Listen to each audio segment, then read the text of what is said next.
Welcome to Theme Park HD, where we bring you the latest and greatest at the theme parks, special events, experiences, and even some sports. Join us as we check out the latest construction updates at the Universal Kids Resort in Frisco, Texas. As we zoom across the park, heading to the front of the resort, you will see that there is still a lot of work to be done in this park, both inside and out. What was originally soft message in city documents and in-person meetings as a May 2026 opening, with the goal being open ahead of the Dallas-hosted FIFA World Cup, has now been revised to a generic 2026 opening with no month or seasonal referencing.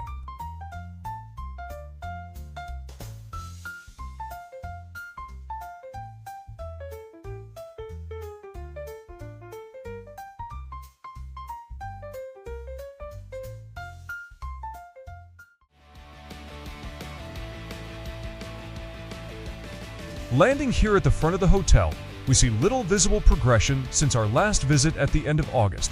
Unlike the other facings of the hotel that have been color splashed, we still await the first stroke of paint on this face.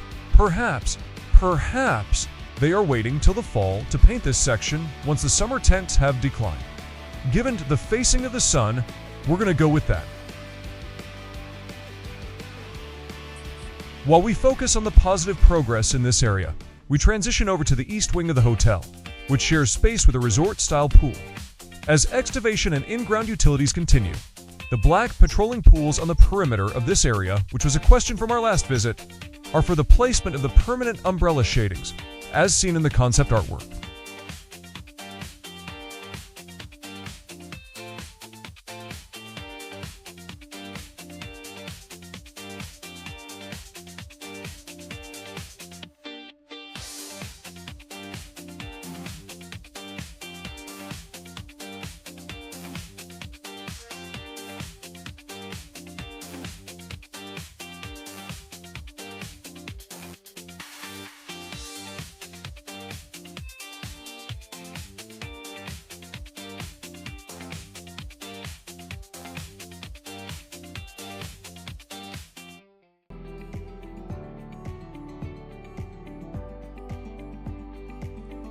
Wrapping around to the park side of the hotel, we see the paint cans stacked up, ready to go for the remaining walls to be painted.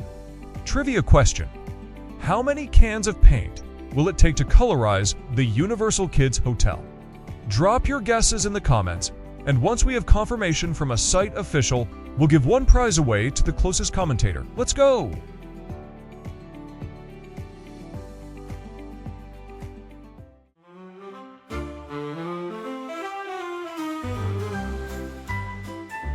Now in Spongebob Bikini Bottom, we bring you a special Concourse point of view as we enter the land, with the many desired roomers fixated on this covering here on the right, hoping for a Krusty Krab stand. Unfortunately, at this point, it looks more like a shaded covering for a character meet and greet.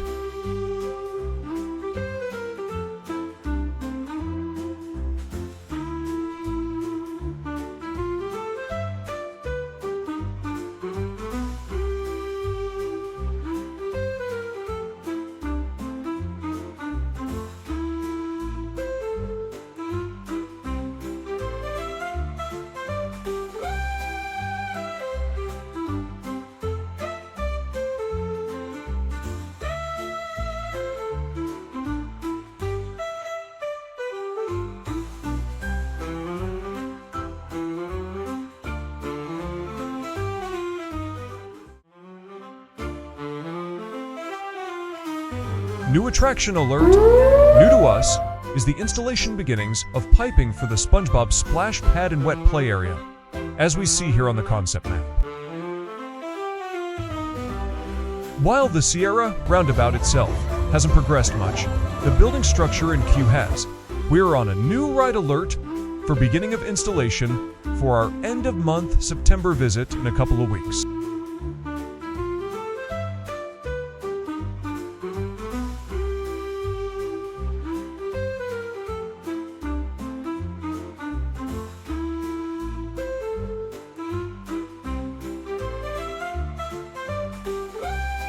Viewing the next two ride tractions here, first we see the twin motors installed along with the ride operator booth for the dual spin Water Mania. With Zamparla officials on site, We expect this ride to be built out over the next few weeks. And with the ride operator booth almost complete here, now to rock and tug the cover off the submarine and finish this ride off.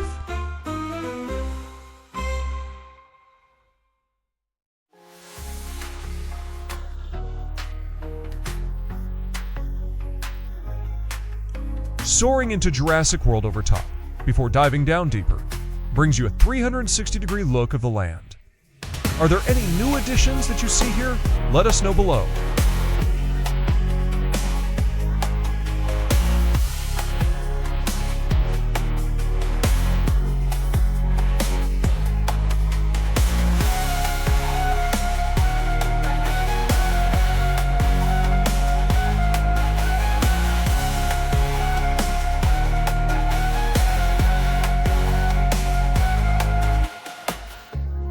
Thanks to our fellow amusement enthusiasts at Distrovations in Oz and Ooze, we now have visuals from Mr. DNA's double Helix spin, which are currently under wraps now in the storage part slot.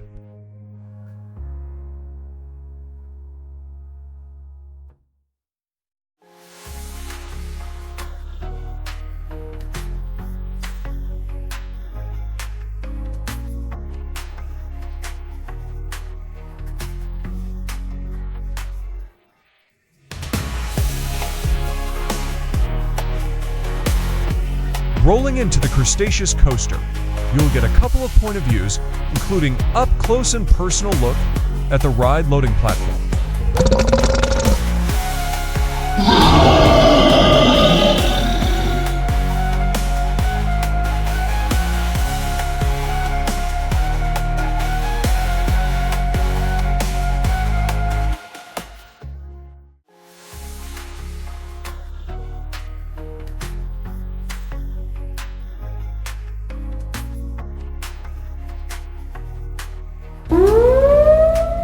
Yes, that's right, it's a new ride alert. We finally see the installation of the second Zamperla jumping tower, along with the ride seats on each one. Thank you, Zamperla officials, for checking this box off.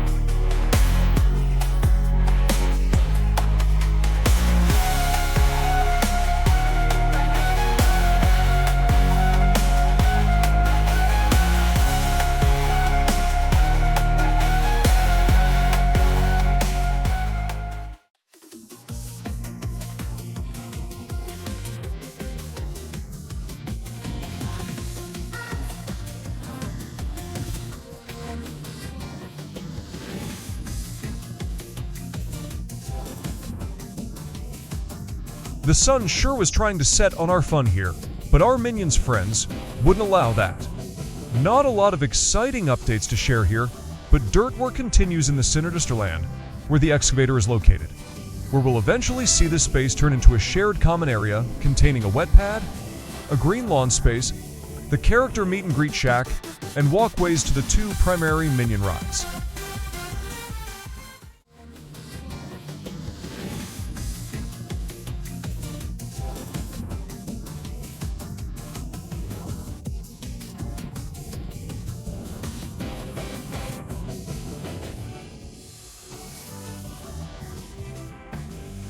Checking in on the Zamperla Demolition Derby turntables.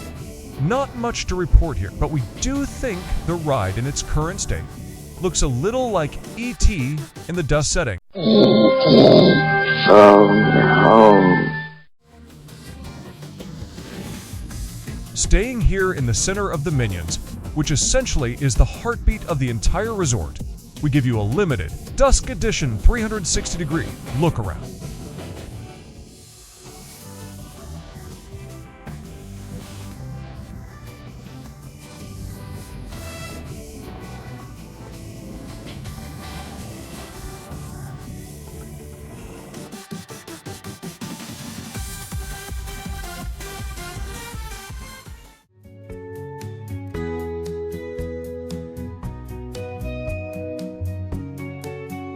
Care comida y leche? Translated to Who Wants Food and Milk? Making our way into Puss in Boots Land, west to east speaking, we pass through several structures that now have trademark names. Based on the clues from the filed patents, combined with the concept artwork in some of the cousin attractions in Universal Studios Orlando, we have taken a stab at which attraction or experience is which. Do you agree? Or do you have something that the clues tells you differently? Let us know in the comments and we can figure it out together.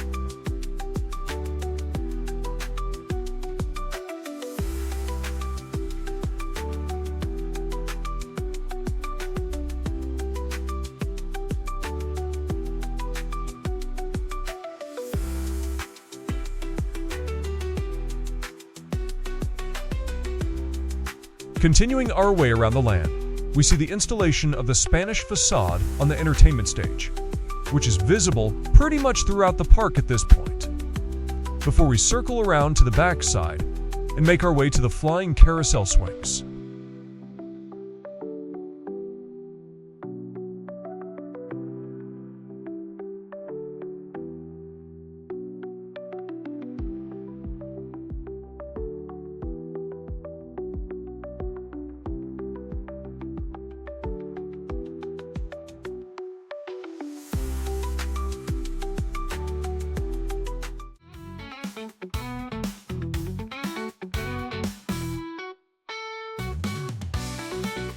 Having left Puss in Boots Land, and now in the land of the Ochre, take notice of several of the previous revealed attractions as they build out. New to us this go-round is a trademark name for Shrek and Fiona's Happily Ever After. Excuse me, Happily Ochre After, a character meet and greet experience in this area.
Now in the area of the Trolls, the last theme land of the visit, we take a look up high and down low Concourse point of view level.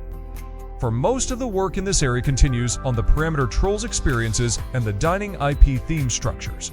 However, let's not forget about the attractions in this area.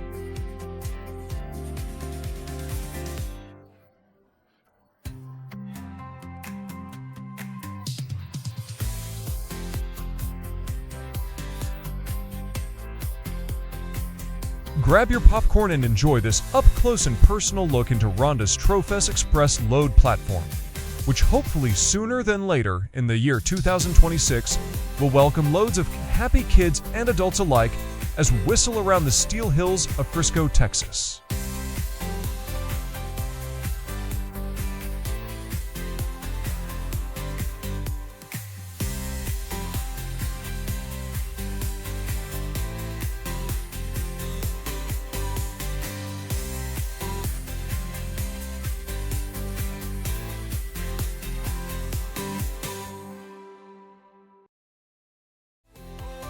Jumping over to the adjacent Zamperla Samba 8 tower, we see the installation of the ride baskets in place for this troll-themed attraction, as they finish out the structural items before moving to the fun aesthetics that will come in place with due time.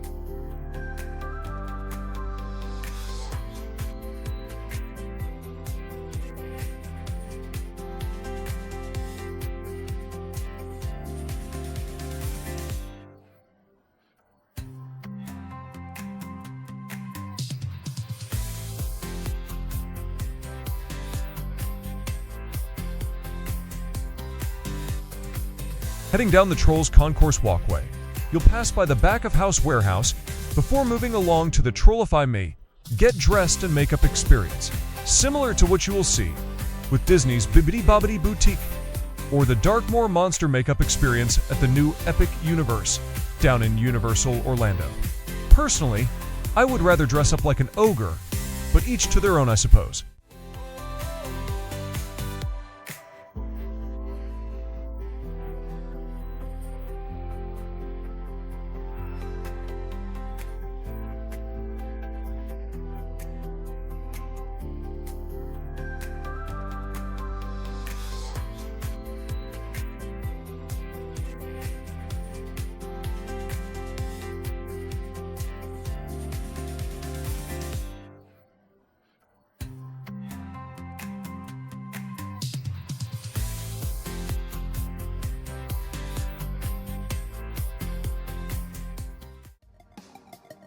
Many people continue to ask, hey, what is that large, currently green building on the east side of the park? No, it's not an indoor roller coaster. No, it's not a dark ride. No, it's not an indoor attraction. But yes, it is a shared warehouse and office area for the resort, as you can see in the new clips below.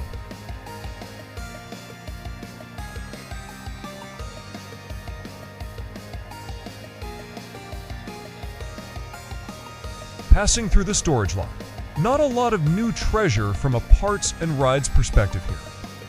However, you can see some of the items for the Mr. DNA's double Helix ride under wraps that we alluded to earlier in the video.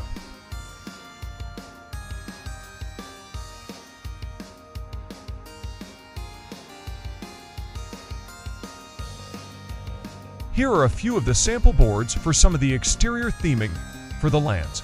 Any guesses as to which land is assigned to each board?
As we wrap up our time and run on the daylight, we show you the look of the park at an evening dusk time, as well as some of the roadways.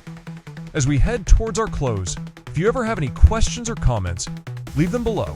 You can also private message us directly on our Facebook, Instagram, TikTok, or our formerly Twitter/X accounts. And please make sure to like and subscribe as we continue to bring you the latest and greatest of the theme parks, special events, experiences, and even some sports.